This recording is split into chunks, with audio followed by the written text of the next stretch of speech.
जब हम कन्यादान से पहले संकल्प करें कि मेरे पास बेटा नहीं है, बेटियां बेटी हैं, तो मैं कन्यादान तो कर रहा हूं, इस कन्या पर मेरा अधिकार नहीं क्योंकि मैं दान कर रहा हूं, लेकिन मैं दान करने से पहले संकल्प कर रहा हूं कि मेरी बेटी से जो भी संतान प्रथम पुत्र होगी उसको मैं गोद लूंगा।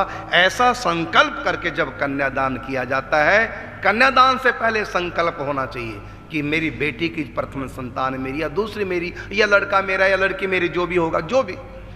तो कन्यादान से पहले संकल्प किया जाता कि मैं बेटी का कन्यादान तो कर रहा हूं और बेटी की सारी संतानें होंगी अगले वंश की, लेकिन एक संतान मैं गोद लूंगा।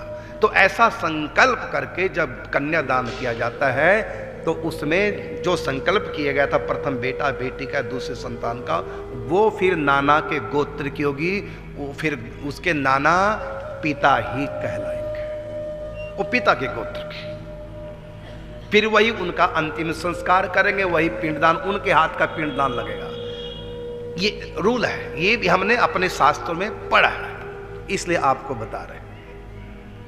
इसलिए जिनके यहां बेटा नहीं है तो वो बेटी का विवाह जब कन्यादान करे तो ऐसा संकल्प करके तब कन्यादान, बाद में, कन्यादान से पहले संकल्प ये होना चाहिए कि संतान में गोद लूंगा। फिर वो आपके ही गोत्र की होगी, फिर उसका गोत्र बदल जाएगा।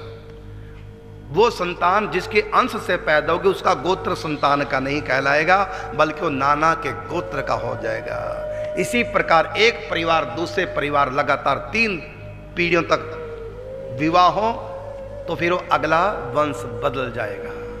इसलिए श्री कृष्ण के वंशधरों को, संपूर्ण यदुवंशियों को, केवल जो कृष्ण के वंशधर थे उनको श्राप था, सब के सब परस्पर लड़के मर जाए, कोई जीवित न रहे। तो फिर उसमें वज्रनाभ कैसे जीवित रहेगा, उसका अर्थ ही था। इन सब के विवाह विदर्भ देश में एक ही परिवार में हुए, 3 पीढ़ी तक लगातार, इसलिए वज्रनाभ जी बच गए।